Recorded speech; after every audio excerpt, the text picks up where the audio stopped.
So we're going to staple this back material, which is your alu panel or Durabond, whatever you refer to it as. This is the aluminum, plastic and aluminum composite material.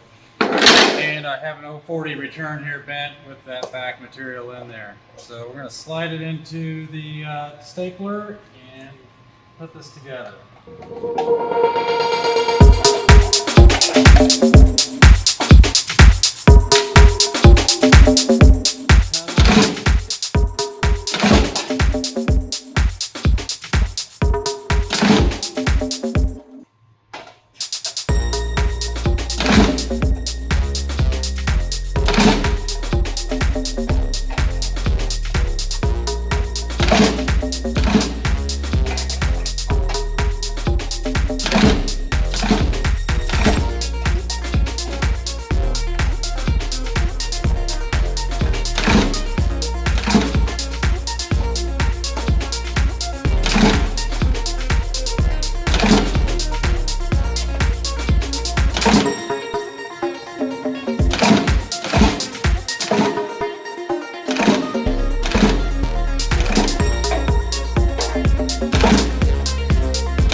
You can see the crown of the staple here on the bottom side of the letter, and on the inside you can see the two legs of the staple.